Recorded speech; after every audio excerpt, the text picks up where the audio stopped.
नमस्कार। आदमी रहते थे, पुरुष रहते थे मंगल ग्रह पे और महिलाएँ रहती थी शुक्र ग्रह पे। दोनों प्रकार के मनुष्य आए इस पृथ्वी पे और उन्होंने इस धरती को बनाया। ये मैं नहीं कह रहा, ये कह रहे हैं जॉन ग्रे अपनी किताब men are from Mars and women are from Venus पे। चलिए आज बात करते हैं इस किताब के ऊपर।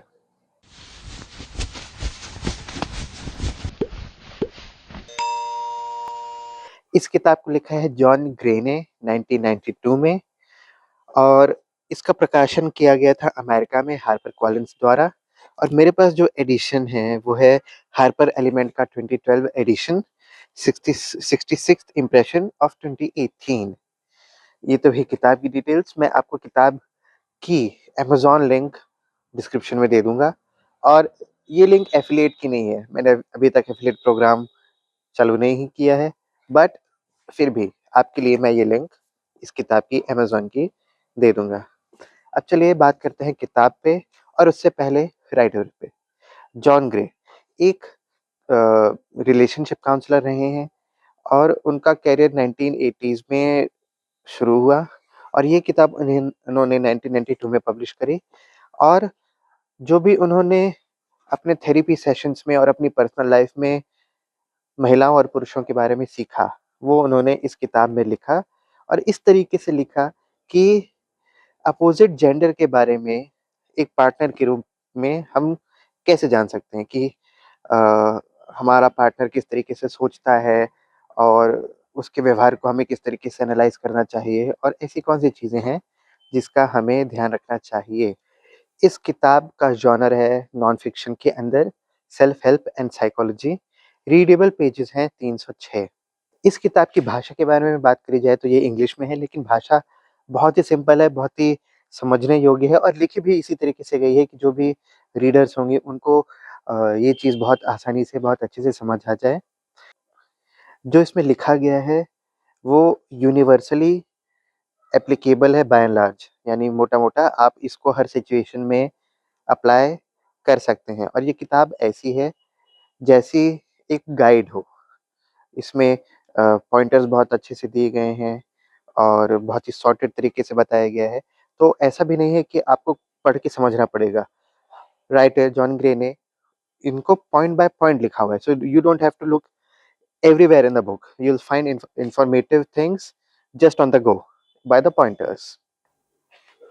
इस किताब के मैं स्पॉयलर्स तो नहीं देना चाहता, लेकिन मोटा-मोटा मैं 2 चीज़ें आप लोगों को बताना चाहूँगा about main and about women both. 2 2 points each. पहला पॉइंट है पुरुषों के लिए, आदमियों के लिए कि कभी भी अपने पार्टनर को सॉल्यूशंस मत दीजिए, पूछिए, उसको सुनिए कि आपकी पार्टनर क्या कहना चाहती है और उसके लिए आप चीज़ें करिए, छोटी और बड़ी हर प्रकार की चीज़ करिए। क्योंकि महिलाओं की सोचने का पैटर्न पुरुषों से ऑफ कोर्स अलग होता है, दोनों का पैटर्न बहुत अलग होता है। और महिलाओं के लिए ये एडवाइस है कि उस पे विश्वास करिए, अपने पार्टनर पे विश्वास करिए। ये मत पूछिए कि क्या हुआ है? क्या कुछ गलत हुआ है क्या? What's wrong? मत पूछिए। सिर्फ़ उसके इंस्टिंक्ट्स पे या उसके कहे पर विश्वास करिए and be ready to receive. He will do a lot of things for you. Be ready to receive and to give love. इसके बाद दूसरा पॉइंट है कि महिलाओं के लिए ज़िंदगी में छोटे और बड़े काम करना उस तरीके का होता है जिस तरीके से फुटबॉल या जिसको सॉकर बोलते हैं, डोंट गेट कन्फ्यूज़्ड, कि फुटबॉल में जिस तरीके से गोल्स किए जाते हैं, वैसे ही गोल्स या स्कोर्स महिलाएँ सोचती हैं, समझती हैं ज़िंदगी में। और जिस तरीके से बास्केटबॉल में पॉइंट्स होते हैं, वैसा पुरुष अपनी ज़िंदगी में समझते हैं। ऐसा मैंने क्यों बोला? चलिए समझाता हूँ मैं। फुटबॉल में जब आप गोल करते हैं, तो चाहे आपने मिडफ़ील्ड से किया हो या अपोज़िट गोल से या आपने सिंगल किक में सामने वाले गोल पोस्ट में गोल किया हो, लेकिन आपको हमेशा 1 गोल ही काउंट किया जाएगा। वहीं बास्केटबॉल में अगर आप हाफ कोर्ट से या हाफ कोर्ट से ज़्यादा दूर से एक बास्केट करते हैं, तो आपको मिलते हैं 3 पॉइंट्स। अगर आप डी के अंदर से करते हैं, तो आपको मिलते हैं 2 पॉइंट्स और उससे भी अंदर वाले सर्किल से आप बास्केट करते हैं, तो आपको मिलता है 1 पॉइंट। यानी कि जितनी ज़्यादा डिफ़िकल्टी, उतना ज़्यादा पॉइंट बास्केटबॉल में। आदमियों के साथ भी ऐसा ही होता है। वो जितना बड़ा काम करेंगे, उसको उतना बड़ा स्कोर मानेंगे। अगर बहुत महँगा फ़ोन दिया या कहीं घूमने गए बहुत अच्छी जगह पे, तो वो बड़ा स्कोर है।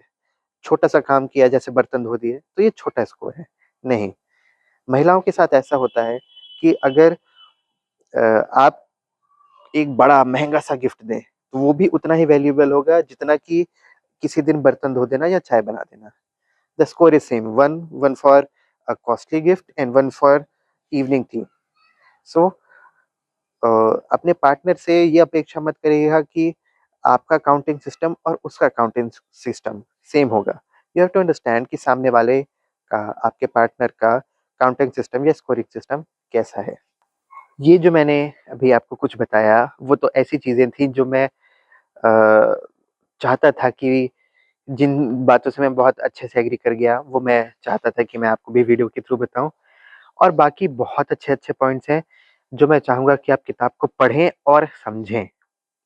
लेकिन अब हर किताब के साथ उसके ड्रॉबैक्स भी होते हैं। हर अच्छी चीज़ के साथ कुछ ड्रॉबैक्स या कुछ कॉन्स होते हैं। इस किताब के भी कुछ कॉन्स हैं। मेरे हिसाब से वो कॉन्स ये हैं कि ये बुक पब्लिश हुई थी 1992 में, वो भी अमेरिका में। तो एक कल्चरल डिफरेंस आ जाता है। उनका जो एक्सपीरियंस था वो 1990s के लिए था। 1992 में पब्लिश हुआ, यानी 1990s के दशक के लोगों के लिए था। और वो एक्सपीरियंस आए कहाँ? उनके खुद के 1980s के करियर में। 1980s का करियर और एडवाइस फॉर 1990s। लेकिन अब आ चुका है 2025 और डायनामिक्स रिलेशनशिप के बहुत ज़्यादा चेंज हो चुके हैं। तो आज भी इन एडवाइसेस की एफिशिएंसी वैसी रहेगी? इट्स नॉट नेसेसरी, क्योंकि हम बुक पब्लिकेशन से 25 और 8 33 साल आगे आ चुके हैं। 33 years from the date of publication, जब तो मेरा जन्म भी नहीं हुआ था। और इसका अगला ड्रॉबैक है कि ओवर जर्नलाइजेशन हो जाता है। कभी आपको कुछ पॉइंट्स पढ़ के लिखिएगा कि ये बहुत जर्नलाइज्ड बात है, स्पेसिफिक नहीं है। हम जो बुक पढ़ के एक्सपेक्ट कर रहे हैं, वो एक्सपेक्टेशंस अ, हमारे मन को नहीं छू रही हैं या हमको उतना मिल नहीं रहा है। उसके बाद आ जाता है कि अ, इस किताब में बहुत सारे पॉइंट्स बहुत ही ज़्यादा रिपिटेटिव लगे। शायद इतना रिपिटेशन की ज़रूरत मेरे हिसाब से नहीं थी।